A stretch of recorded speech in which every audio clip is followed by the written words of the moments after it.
Good morning, Kindle Kids, and welcome to your Thursday, May 20th, and today is World Bee Day.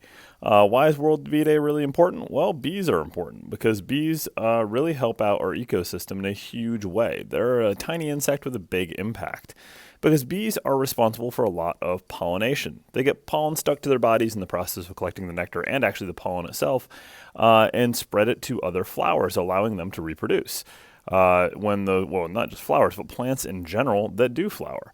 So the pollination is very, very important, and some of that does happen naturally and occurred by just the flowers, allowing wind to carry the pollen around, but a lot of that does happen from the bees, especially a lot of our farm crops.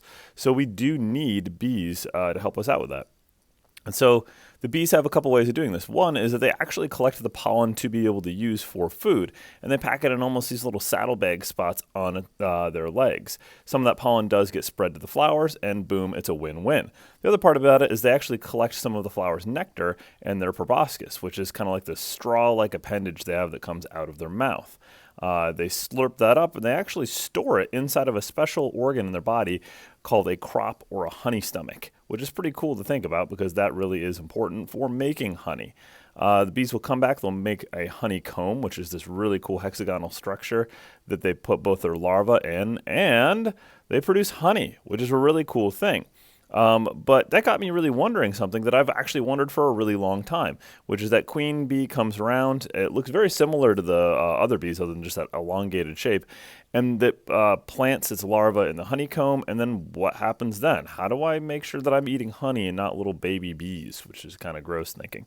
But people have been harvesting bees for a really long time, and I mean a really long time. And they've been thinking about how to harvest that honey without killing off their bee colonies. Because why would you want to kill off the bees, even for precious honey? Just because you want to be able to produce more, and you don't want to do damage to these amazing little insects that are helping to kind of share with you. And so the way you go about it is you got to identify where your queen is. Nowadays, we actually oftentimes put little stickers or paint on their backs to be able to mark which one is the queen, make it a little easier to see. But back in the day, they would just find the queen. They would keep her relegated to one side of the hive, and the side that she was on would be where the larva would be and the honey the bees would keep. They'd allow the workers and drones into the other section of the hive, and they would just simply produce more honey. So you'd end up getting a section for just honey and a section for honey and larva. And that means that we can get that section for just honey and share with those bees. We give them a safe place to live. They give us that sweet deliciousness. So the next time you crack open your honey pot and you decide to spread a little bit on your toast, be rest assured you're not eating little insects in the process. Kind of nice to me too. You might be such a fan of it, you end up buying a honeycomb bee t-shirt. So, why not? Anyways, knowing all that and knowing about the importance of those bees, let's put our hand over our heart, find the flag in the room, and please rise for the flag salute. I pledge allegiance to the flag of the United States of America and to the republic for which it stands, one nation, under God, indivisible, with liberty and justice for all. Please be seated.